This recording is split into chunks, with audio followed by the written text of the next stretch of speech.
প্রতিটা বিয়ের দিনে বউকে সবচেয়ে সুন্দর লাগলেও বরকে চোরের মতো লাগে, কেন জানি।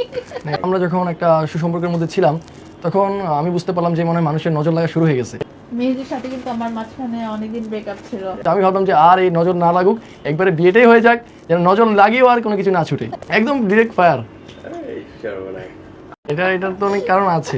কি কারণ? আমার তো সে বুঝে ফেলে যে তার জীবনে বিপদ শুরু।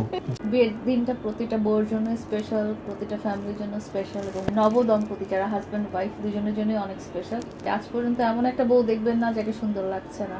যা হওয়ার হয়েই গেছে, যা হওয়ার হয়ে গেছে, আর বলার কিছু নাই। মেহেদিও বর সেজেই আছে।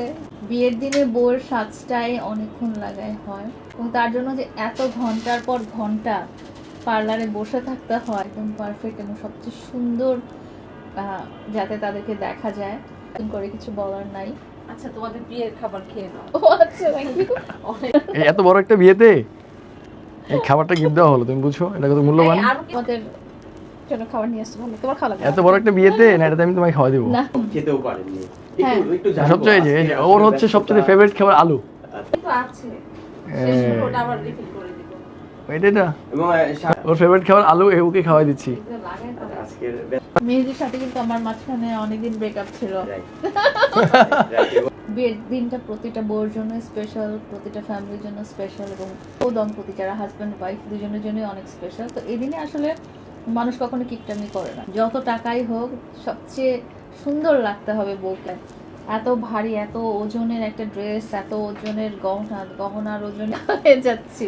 তো এগুলো এতক্ষণ ধরে, এই যে পুরো চুল ফুলে আমি নড়তে পারতেছি না, তারপরেও মনে হচ্ছে যে এই দিনটা যেহেতু স্পেশাল, তো এই দিনটা স্মরণীয় রাখা পরা যায়, উচিত। এগুলো স্মরণীয় করে রাখা উচিত, এগুলো পরা যায়। আজকে দেখা গেল যে ও খুব খুশি আজকে।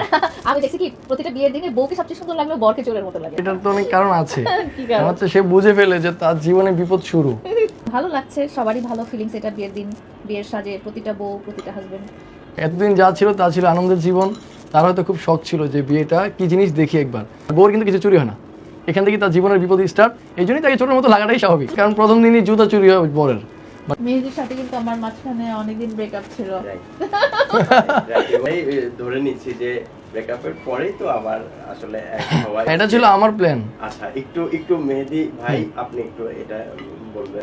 এক যে আপনি এইভাবে হবেন কল্পনা করতে পারিনি, ঠিক আছে? কেন আপনারা আলাদা হয়ে গিয়েছিলেন এবং আজকে এই বিয়ের সিদ্ধান্তটাই বা কেন? সুসম্পর্কের মধ্যে ছিলাম তখন আমি বুঝতে পারলাম যে মনে হয় মানুষের নজর লাগা শুরু হয়ে গেছে। তা আমি প্ল্যান করলাম যে ঠিক আছে, এই সুসম্পর্কটা আমরা মানুষের কাছে দেখাবো না, আমরা এটাকে একটু হাইড করে রাখি। মানুষ তো ভেবে নিয়েছিল যে আমরা মনে হয় হারিয়ে গিয়েছি।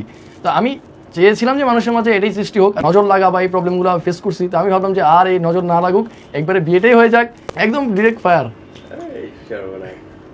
তো ওইটাই করে ফেললাম, আর যেন নজর লাগিয়েও আর কোনো কিছু না ছুটে। তারা বাস খেয়ে গেলেন, তাদের আর কোনো কাজ হলো না। মানে আপনি পুরা গোল মেরে দিলেন।